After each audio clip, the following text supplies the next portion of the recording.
Ladies and gentlemen, thanks for joining us again for Hudson County Review Live. I am your host that pulls no punches to be victorious, the man who's absolutely glorious, John Arhitis.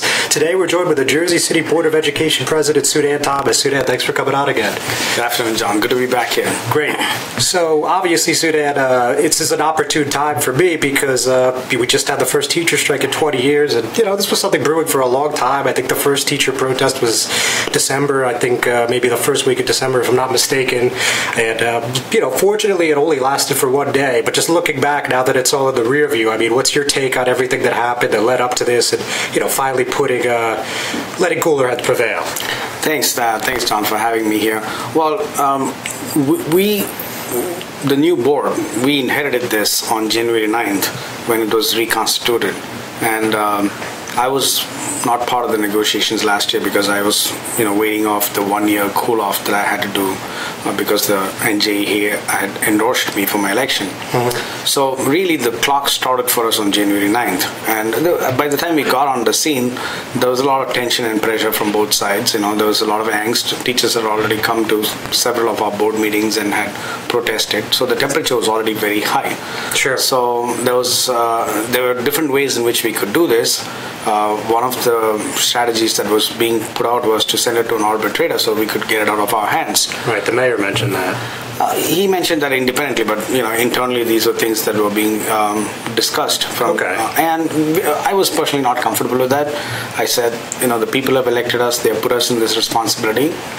And it almost looked to me like abdicating our responsibility. So we hunkered down, we worked hard, and I'm really grateful to the board because in between January 9th and March 18th, when this contract was resolved, we probably met across 5 special meetings. We discussed this in 3 regular meetings.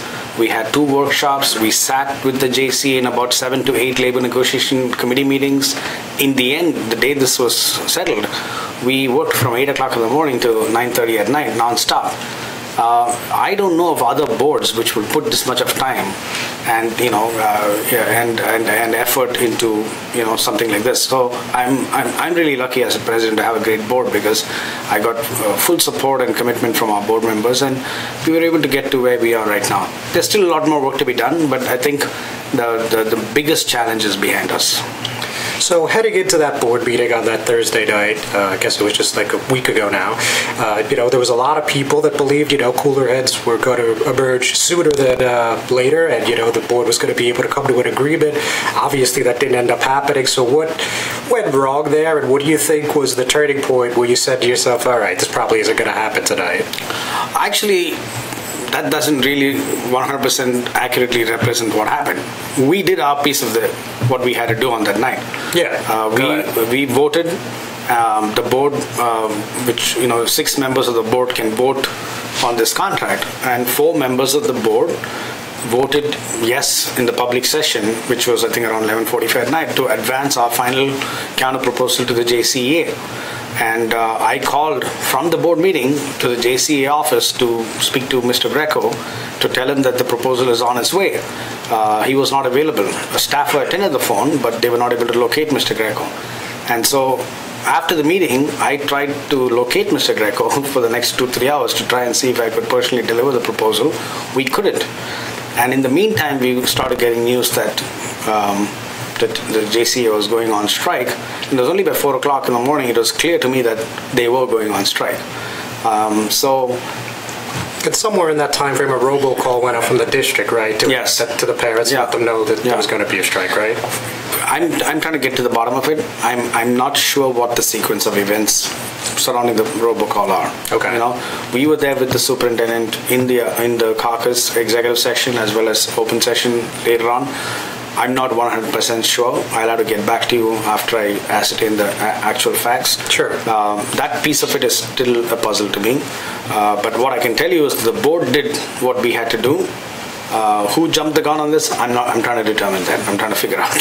Fair enough. Yeah. So, moving past the actual meeting there, the whole dispute was about Chapter 78 relief. At least, if you ask 9 out of 10 teachers anyway, it was about Chapter 78 relief. So I would assume that new contract has some form of relief in one shape or another. So can you tell us anything about that? I can't at this point because it's still confidential. The contract will be is going to be ratified by the JCBOE membership the next few days. And once they ratify it, I'm hoping to get it in for our agenda for the April 17th caucus and vote on it on April 19th, provided they're able to ratify it before the April 17th meeting. So at that point, it becomes a public document. But at this point, since we still have to negotiate with 3 more affiliates of the JCBOE, this is still confidential and I can't divulge any details about the contract at this point. All right, that's fair enough. But what I'm told is that it's a 2-year retroactive contract. So assuming that is accurate, that would mean you guys are going to be back at the negotiating table in no time, right? Oh yeah, because this contract that we execute will technically be over by June of next year, 2019, which means if I have it my way, we'll be back at the negotiating table by January of 2019. So that we don't have to get into the situation of the teachers working without a contract. Hopefully we get it right this time, finish it in 4 months or say by April or May. So by the time the contract is over, we have the new contract also in place. Now, last Monday, I know you brought up, and other members of the public school district brought up, and on the board too, we're talking about that this is going to be a huge deficit this year. I believe the number at the time, like a week and a half ago, was about 62 or 65 million, but I heard it's even went up since then. I know you guys are having a budget hearing in less than 2 hours, so could you just, what's the number right now? Right now, the last number I got from the administration is $70 million, which is a lot. Last year when we were dealing with the budget, we had a shortfall of 23 million. We were able to close that gap by transferring funds from fund balance and by taking a few measures. We're yet to see how those measures have played off, but this year it's ballooned to $70 million. We don't have the cushion that we had last year, which is money in the fund balance. We only have I think $280 or so in the fund balance. Is that like the surplus? The fund balance, you always have to appropriate 2% of your budget as a fund balance for some kind of emergencies. Yeah. So 12 million of our budget is the minimum that you have to have in your fund balance. Anything above 12 million you can use, but I think we only have like $2,000 or $200 over the 12 million. The last year we had 23 million, which we were able to transfer out. This year we don't have that luxury, so we have to go through a very deep and engaged process to see how to close that gap. So obviously that's an astronomical gap. I mean, we're talking tripling in 1 year's time. Yes. So I'm sure a lot of people aren't thrilled about that, but, the early discussions, I mean, are we talking, class cuts, layoffs, contract cuts, administrative cuts, all of the above? How do you think you could rectify that humongous number? So firstly, we'll have to see how the deficit or the shortfall tripled, because we'll have to do an exercise to see if projected expenses from last year went over what they were projected, and if so, why, and if they can be controlled in some form for the coming year. The other thing we'll have to see is how much the funding formula and the money that we are supposed to get and we are actually getting is impacting our ability to operate and give, impart excellent education to our kids. In terms of the actual measures that we'll have to take to close the shortfall, there are several ideas on the table. That's some of the things that we'll be hearing at the budget meeting today. They're going to be having to take hard decisions, there's no doubt about it. But I would hope as president of the board and as a people's representative that it comes from the top, so that the classroom is the last that's impacted by the cost-cutting measures, or the measures, not even cost-cutting anymore. It's really a measure to balance the budget. So if you remember when we started off this year, we said we want to focus on the classroom, and in tune with that strategy, we want to make sure that while we are doing this exercise to close the budget shortfall, the classroom is the last that is impacted in terms of hard dollars. So this way the students and the education is the last to be cut in terms of programs and teachers and things like that. That's my hope. Okay, I understand. Yeah. So today is just the first hearing, and then there's a subsequent hearing next week, and then you guys will vote on it, right? Well, we have to turn in, the JCBOE Board of Education has to turn in our preliminary budget to the county superintendent no later than March 29th. So we have that's a statutory obligation. So we have a date, we have set a meeting for March 28th so that we could vote on it to send it to the county superintendent. Today's meeting is actually a preliminary review of the budget, so we can review it, give some recommendations to the district.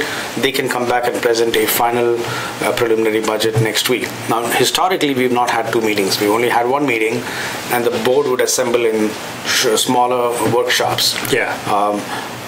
I gave full latitude to the finance committee, Vice President Richardson as the chair and Trustee Shapiro as a co-chair, to schedule these workshops. But unfortunately, due to work stoppage, lost days and snow days, the workshops couldn't, actually we were not able to have them. Right, they couldn't be. Yeah, and I'm happy that we this year planned for 2 meetings, because this is going to be our first shot. In fact, as of me driving to your studio, the budget is still not out. We haven't still received the budget. I was hoping we would get the budget last night to be able to review it. We still don't have the budget. So today will be the first time we're going to be actually taking a look at the budget to see where the revenues and where the shortfalls are. We've had the list of expenses, so we know what's contributed to the shortfall. But today will be the first time we're going to see the full view of the budget. All right, yeah. That's interesting. Yeah. So last year, if I'm not mistaken, you voted against the budget, right? Yes. And why did you do that?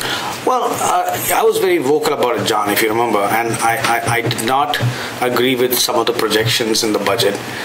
Importantly, there were various financial events that were going to happen, and for me, it looked to me like the budget was pretending that those financial events were not going to happen. And so I couldn't in good faith vote for a budget which was, to me, was misleading the public.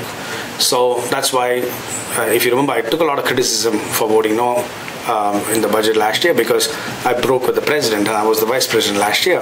But that was the right thing to do. And I said this in public medium, that if I did that in my day job, I would get a 4 o'clock knock on my door. And now, if you see the numbers, the chickens are coming home to roost. And this is one thing I would have loved to be wrong about, but unfortunately, this is what we're dealing with.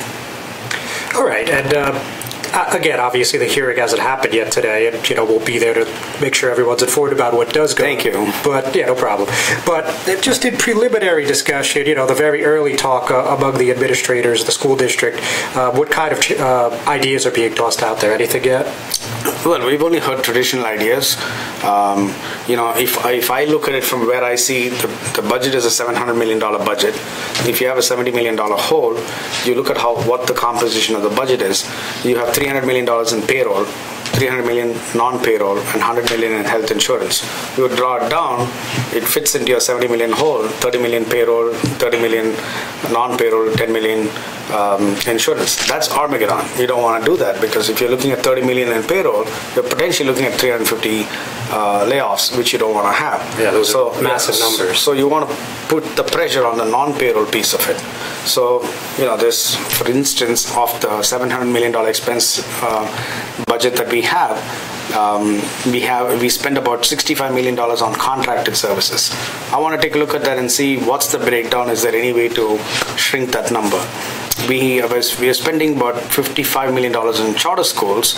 Now, obviously, that's by statutory obligation. We can't do much about it. But is there a way to lobby for some kind of adjustment in that amount? Is something which we look at.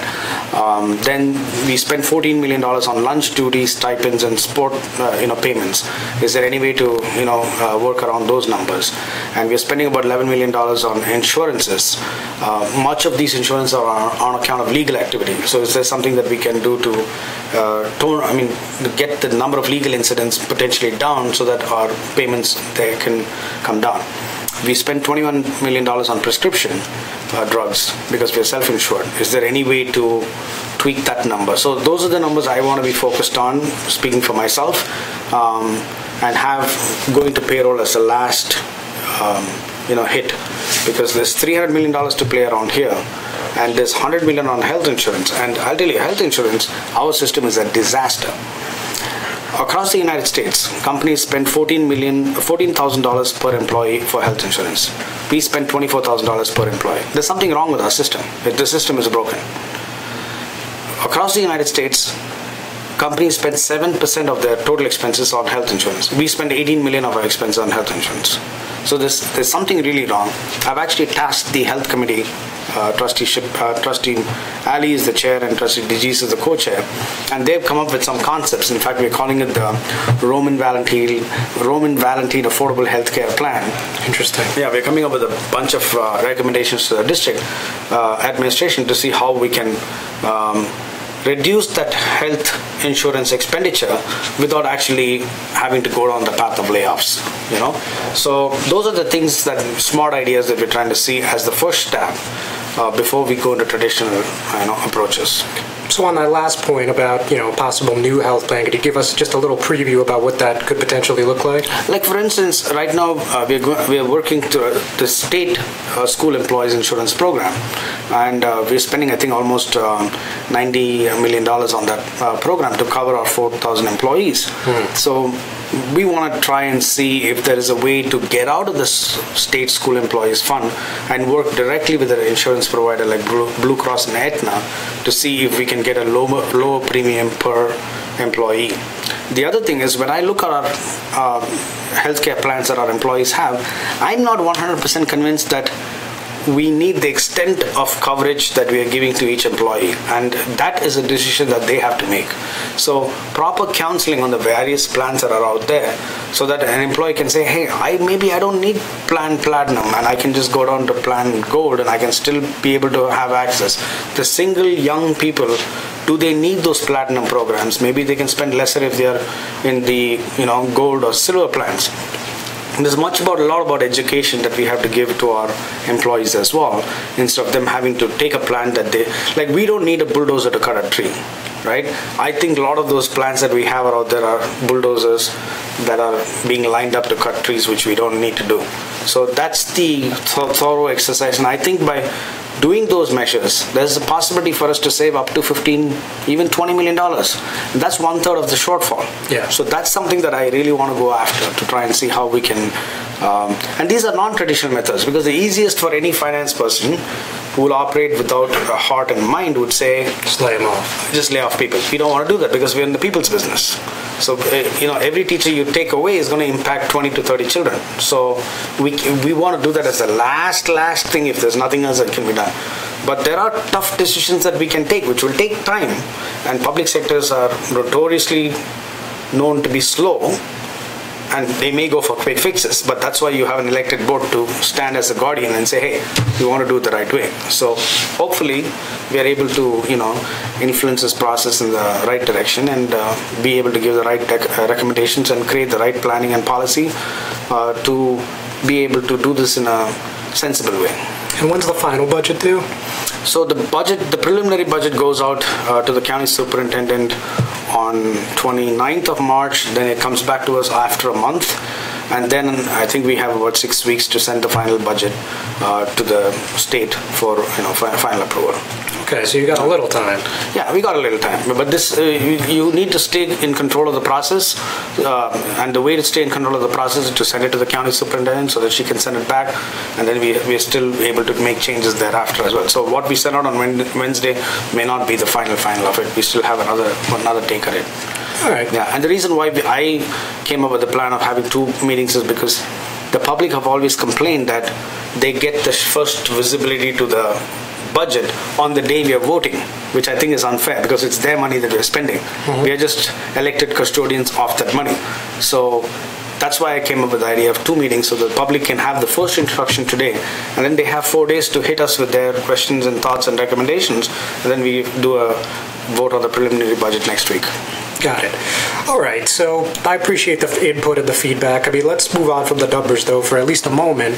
One thing that I know some people have expressed a concern to me, and I'm sure you've heard it too, there's a case out of public school number 7. This English as a second language teacher allegedly sexually assaulted at least 2 students on a couple different incidents.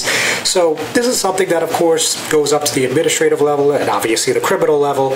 And, it raises concerns because, people clearly don't want someone assuming that they did do these things they're accused of in the classroom. So when something like this happens, can you tell us what happens at the board level and then at the administrative level, in addition to what's happening on the criminal level? This is a heartbreaking incident, and this is something that shattered all of us.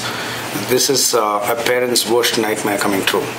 And we moved swiftly as a board. So for us to be able to discuss this process of this particular employee, we have to do something called a rice notice so that we can actually legally discuss the employee. Now, as soon as we heard about this, the superintendent, in consultation with me, suspended the employee with pay. That's the rule. Some people might like to suspend without pay, but we can't do that unless there's an indictment or a ruling. So the superintendent suspended the employee with pay, and then we met 4 days later for a special meeting, and then we were able to bring this issue up, and the board formally voted to suspend the employee with pay. Now, eventually, if there's an indictment that's handed down, or if there's a court ruling, then we can go down the next step of, since this employee is a tenured employee, we can bring formal tenure charges and try to get the person out of the district. That will be the administrative step. On the criminal side, I know that there were, I think, 2 hearings, and at this point,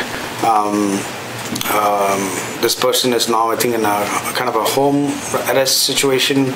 He's wearing a bracelet or an anklet, and he can only go to, this is public information, he can only go to the doctors and I think to his therapy facility until this whole process is over. The number of children affected is not 2, it's actually 5. There's 4 children in his classroom at this point, and 1 case came back from 2 years ago. Okay. Apparently 2 years ago there was a complaint against him and DIFUS got involved, and they were able to, they concluded saying we can't proceed because there's not enough evidence, something to that effect. Sure. But once this case came to light a couple of days ago, with the 4 children, that 5th child who was affected 2 years ago came up and spoke up, and so that is also included in this case. So there are at this point 5 victims as we know it. Unfortunate, obviously. Yes. But, I don't just bring that up because it's current news related to the school district. I also bring that up because if you recall, I had Ron Greco, you obviously know he's the JCBOE president, was on the show in December, and he was talking about he felt that there was a lot of instances throughout the district where employees are either avoiding discipline or not getting proper discipline, and pretty much he was saying some of the, I guess we'll call it the favored few, have things like, obviously not on this level, but some, disciplinary things end up getting swept under the rug. So what do you think about that point of view? We've heard those things, and Mr. Greco has repeatedly brought his concerns to the table. I've asked for a complete overview of our policies surrounding employee harassment, hostile workplace, sexual harassment, those kind of things, just to make sure that we are keeping up with the times.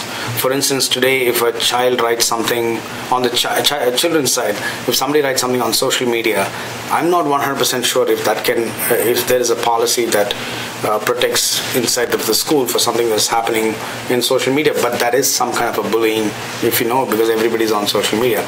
So I've asked for a complete audit or a sanity check of all of our policies on the staff side and the children's side, just to make sure that we are keeping up with the times and we are able to and not just have good policies, but also the enforcement piece of it is strong.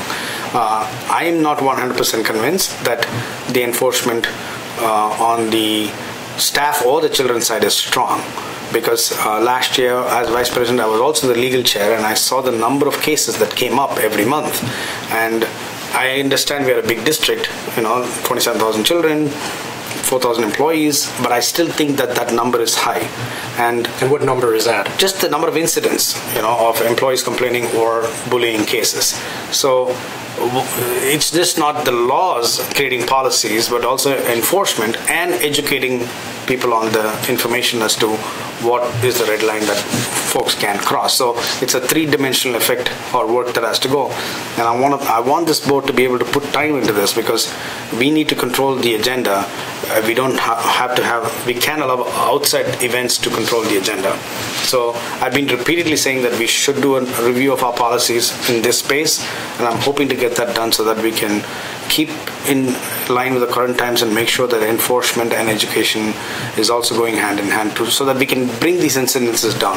Because if you see the crux of the teachers' argument, while they were demanding increase and 78 relief, one of their main themes were, it's not about dollars, but it's about respect. And so that is a very profound statement. So when they say respect, what exactly are they saying? They're talking about treatment in the building, treatment when there are incidences, and how their interaction with their just a business-like set of decorum. Yeah, so that's something which we really want to pay attention to, because a happy workforce is not just paying good money, but is also keeping them happy in that environment, making them feel safe. When you wake up in the morning as a child or as a staff, you want to go to where you're supposed to be going. And I'm not 100% sure if that is existing across the ecosystem. So to the extent we need to bring those calibrations, this board will work very hard to do that. Okay. Now, on the topic of safety, as you know, ever since the Parkland, Florida tragedy, everyone across the country has been trying to, take necessary precautions and measures to make sure that the students are safe. There was a walkout not too long ago. Some people in this area, Hudson County, Jersey City, expressing their remorse, paying respect to the families. But the point I'm getting at here is just, as far as the security measures go, what could you tell us about the Jersey City Public Schools, just to make sure that, again, everything is up to snuff and, everybody's safe? See, we have very strong security systems in place. Doors are locked once students get in. There are metal detectors in certain schools. We work very closely with the police department. Early this year in January, we actually had a bomb scare in 3 high schools, and we were able to work closely with the police, and we were able to trace where the threat came from. Obviously, it turned out to be a hoax. We've had incidences of some of our children being victims of gun violence. One child was killed outside of his school in his home, and another child was shot outside of school, and we don't know where the child is right now. So, Jersey City is an urban district, and it's a large district. So we are very conscious of this, and we are approaching this from 2 ends. One is the prevention, and another one is the cure or the protection. So I think from a national perspective, it's a disgrace, frankly, that children today have to walk out and create a stage protest to just fight for their basic right to have a safe school. It's an embarrassment. And we, as the older generation, as Americans, we have failed our children to the point that young kids today, 6th graders, 7th graders, 8th graders, are walking out of schools because they're scared. I saw a heartbreaking interview of a child in Colorado who says every time she walks into a classroom, she always checks out where the exits are if she has to run outside. And we have, as a nation, collectively, we have failed our students. And I understand the whole Second Amendment rights, and I'm a constitutionalist, and I'm for preserving all of our rights. But at the same time, I'm not convinced that the founding fathers said you need to have a AR-300 or a tank in your house. I don't think the tanks. I don't think that was the intention. So I think we need to, these are living documents, and the context of time is very important. So I think we'll have to see how these laws can be brought in line with the times that we live in, so that we don't have these things. Everybody talks about gun incidents across in different places. Right in Sandy Hook in 2012, we lost 30 kids. That was almost like the 9/11 of the next generation. It was a game-changing moment. Where parents came out, but this really took a different turn with the students coming out across the nation. And it's just not March 14th. There's one on March 24th. There's another one on April 24th. Students are speaking up. And if you look at revolutions across the world, tipping points have been when young people got involved. And I think we are on the cusp of something very important, which the current administration in Washington, D.C. is wanting to ignore, just like they ignore many other things. And I think we could be on the way to some kind of radical shift and change in our gun laws, which is required, not just for the children, but just for the safety of across the nation. And so I think the final cure can come by, legislative change on the gun law. In terms of protecting our schools, we have to have sensible laws, sensible systems in place to ensure that no crazy is able to walk in. And if somebody, God forbid, walks in, we have the right systems to be able to protect our kids.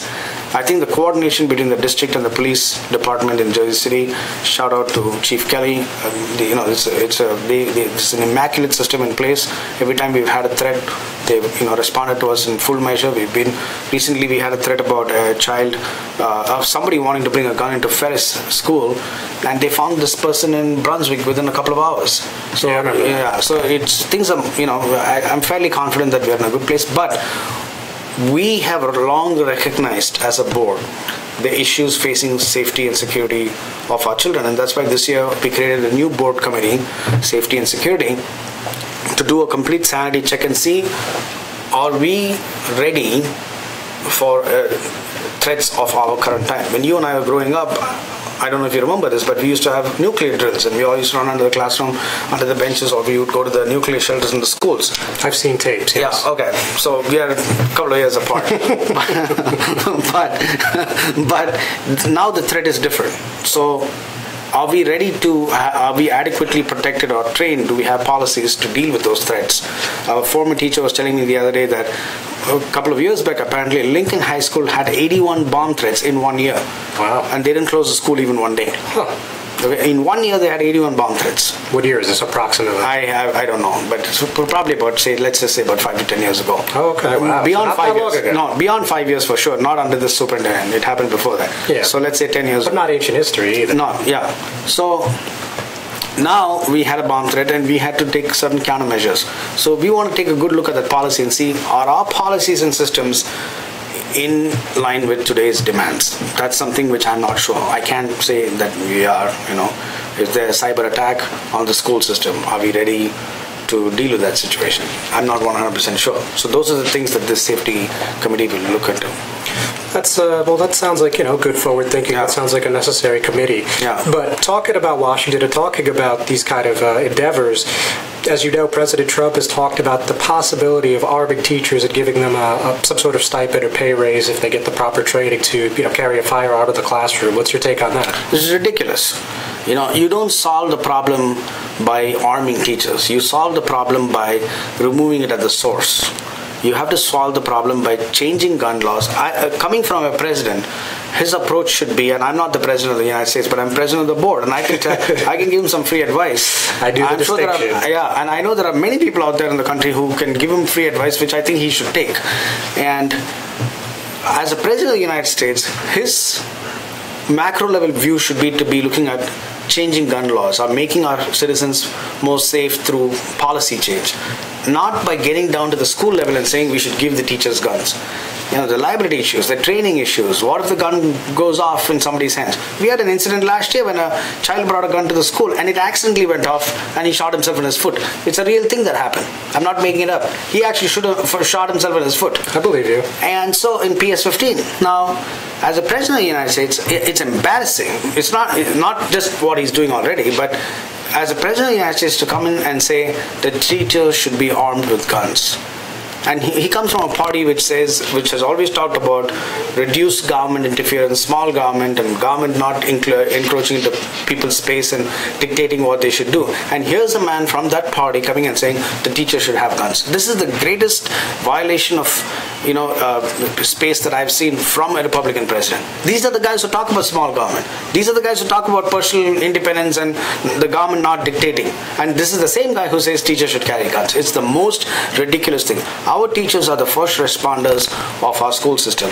They act as caregivers and they act as educators. Some of our teachers spend more time with our children than some parents spend with them. And to tell that they should be walking around with guns, it's the most ridiculous thing I've ever heard. Just when you think that this president can get more ridiculous, along comes this. All right, well, I'm glad you didn't pull any punches on that one. Let me go back to the budget for just a moment here. Sure. So, what are the underlying issues, and there was a lot, but what are the underlying issues the teachers were talking about while they were fighting for the contract? Was about payment in lieu of taxes and tax abatements from the city. Obviously, not a lot of those dollars are going towards the schools, and a lot of people think that number should be increased exponentially. Do you think that's something that we could see in the next, let's say, 4, 5, 10 years, maybe 2 years, I don't know, something we could see in the foreseeable future? Do you think that's something that can happen? So, let me put it this way, so that the citizens of Jersey City understand this. Whatever the shortfall is, that is the shortfall, is being funded by the state. We are not operating $1 less at this point because of any city policy. The fear is if that shortfall that the state is funding, if the state decides to bring it down and saying you guys fix it, that's been the fear. Yeah. Okay? Mm-hmm. But that has not happened so far. Will it happen? It could happen. as board president, I don't want to take this battle because it's not my battle. I want to make sure that we have the best education for our kids.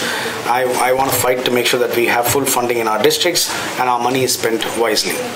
We can't spread ourselves thin. Now, we have created a funding committee last year, which is working on the various aspects of funding and various challenges that are faced with the district. And we will be coming out of the report in June as to listing all of the issues that we have faced from a funding perspective. And I'm sure one of this will be this. But can we as a school board wave a wand and fix this? No, we can't. So we have to look to see how we can work with the reality that we live in, and move along. In the real world, I would like to see, even if we don't charge the 2% hike every year in the real world. I mean, the ideal world, sorry. I would like to see that our citizens don't have to pick up the 2% tax increase as well. But because we can't tax our way to solutions. If anything, our nation was inspired and was born from the idea of not wanting to pay tax to the wrong guy. So somehow having this thing in your mind that you can tax your way, you can take tax dollars, and I'm not a big believer of that. We have to come up with smart solutions. And when this contract comes out, you'll see we came up with smart solutions to resolve this contract. So in the same way, we need to come up. And I've spent some time ever since I became president. I've visited some of the charter schools, and I've spent some time. And the former mayor of Jersey City, who actually has some interest in one of the charter schools, he took me on a full day tour. Is that Jerry McCann? No, Brett, who was the... Brett Shannon. Yeah. Okay. He took me on and I was very impressed with their operation. These guys are operating a good operation. And they have zero capital funding from the state, but they're able to build schools through non-state private sources. I have a dream that one day we'll build a school in Jersey City, one building at least, with non-state sources, if it's possible to build and get money from private sources. So when I ran for office in 2016, if you remember, I talked about smart dollars, and some of my opponents criticized me, said, smart dollars is what saved this contract. And I want to see how we can bring smart dollars in the district to maybe build a school which is not dependent on the state. And maybe smart dollars to see how we can, regulate our budget shortfall as well. Because on one end, they say they want to run it like a business, but I don't see it being run like a business. I can see the DNA of the public sector all over the place. So we need to kind of refine that. Okay. And look, I know you got to get to Claremont Avenue, and we do too, of course. So yeah. Let me wrap up on this. There's been a rumor percolating quietly that you're anticipating a council run in 2021. So I know you've addressed this, but we have a larger audience than usual here. I just figure it's a good time to address that. Okay, so the reason why I ran for school board was when I became a father, my son John, living in Ward A and going around the parts of Ward A with John and meeting other kids and seeing what the children of Ward A and Ward F on the south side of the city were experiencing. As a father, it opened my eyes to a reality that I was not faced with before. And I said, I can't sit in my corner of Jersey City and not do anything about it.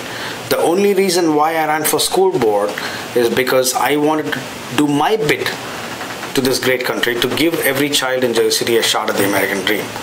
And I'm very happy with what I've done in the last 15 months.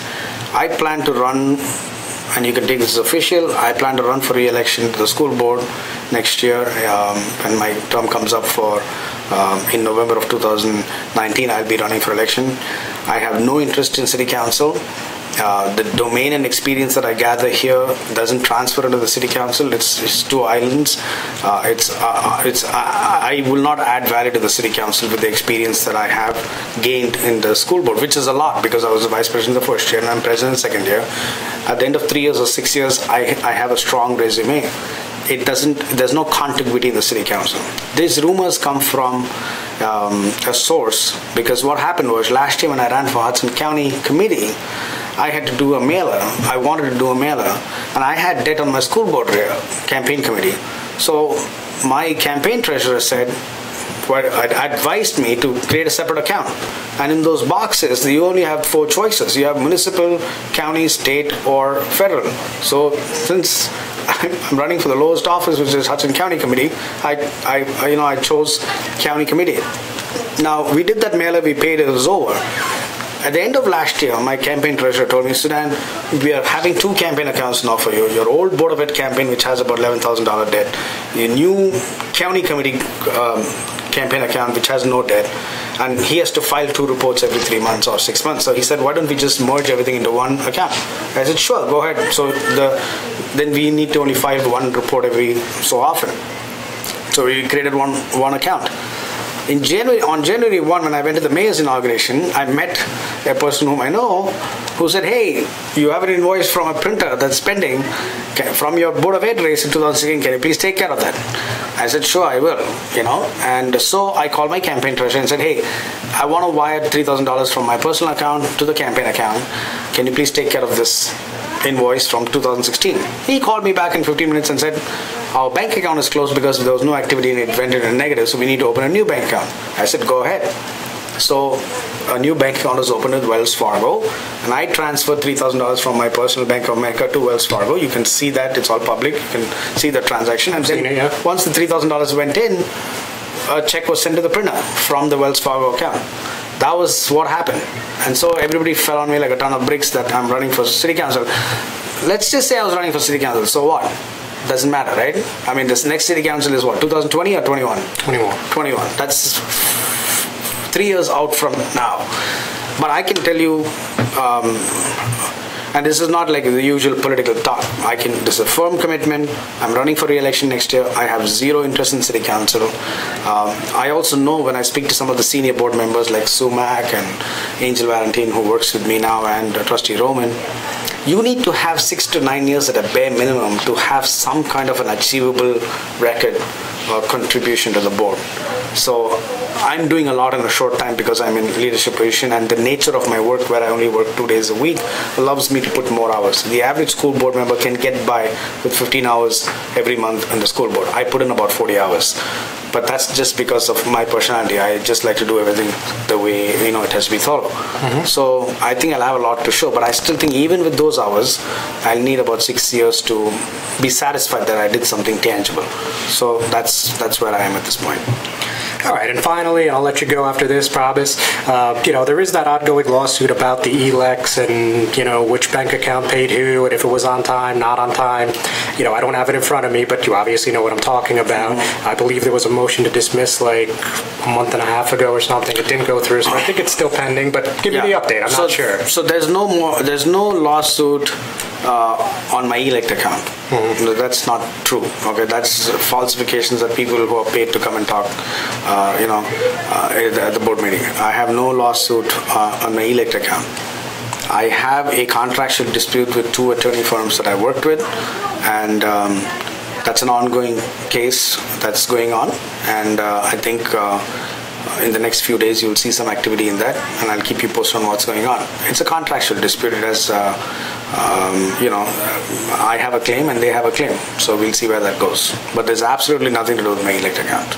All right. Very good. And in my private life, these 2 law firms were engaged, and I have a contractual dispute. It has nothing to do with the Board of Ed or my public servant's job. Got it. All right, Sudhan Thomas, the Jersey City Board of Education President. We'll be seeing you again shortly. Thank you, everyone, for tuning in. Thank you, John. You're welcome. We will be actually back on a special Wednesday Hudson County Review Live next week, where we will have State Senator and Union City Mayor Brian Stack. Please join us before you go away for your holidays. Have a great weekend. Happy holidays.